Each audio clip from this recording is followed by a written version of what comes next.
Тағы да бір ролик түсіргім келіп кетті. Видео қатты бір ойыма келді.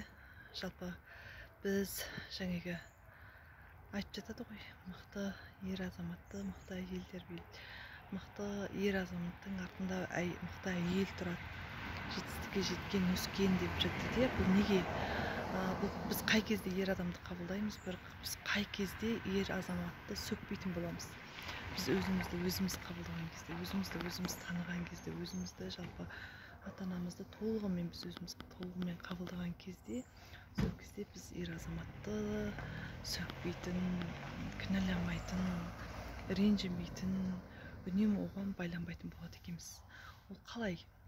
Себебі біз 24/7 жанында жүргеннен кейін оның жатқанын, тұрғанын, киім ішкенін, киінгенін, ішіп жегенін, қалай ұйықтайтынын, қалай тұратынын, жалпы минустарын носкиін шешіп лақтырып жіберетінін, киімін дұрыс кимейтінін, киімін шашып тастайтынын, жалпы минустардың барлығын біз ғана көреміз ғой, соны біз ғана көріп тұрамыз да.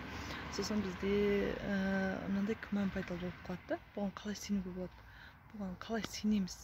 Осы жүрген жүрісімен не істеп, не тындырады деген ойлар мен күмәндар келіп қалады. Осыдан құтылу үшін жаңағы не үшін өзіңді тану керек? Өйткені сен өзіңді танып білген кезде сен білесің да, адамның барлығы қателесуші екенін, адамның барлығы осындай ұсақты, үлкенді кішілі күнәлар жасайтынын, және осындай қателесуге құқысы бар екенін, әрбір адамның қателесуге құқығы бар, құқылы екендігін түсінесің да. Сол кезде сен оған сенім білдіретін боласың. Сол кезде күмәнсіз жәнеге сенім артылатын боласың. Жалпы бұл практиканы кез келген жерге қолдансаңыз болады. Кез келген адамды сізді бір өсектесе, сөксе, ойбай деп артыңыздан әңгіме айтқан болса, біреуге қатты ренжісеңіз, біреуге қатты байлансаңыз, сіз отырасыз да, ойланасыз да, өзіңізді егер қабылдасаңыз, не үшін?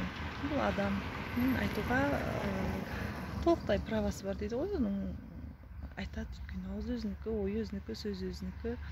Мен ешкім емеспін, мен де айтам, біреулерді айтқам деген сияқты. Сол кезде сізге қабылдау өте жеңіл болады.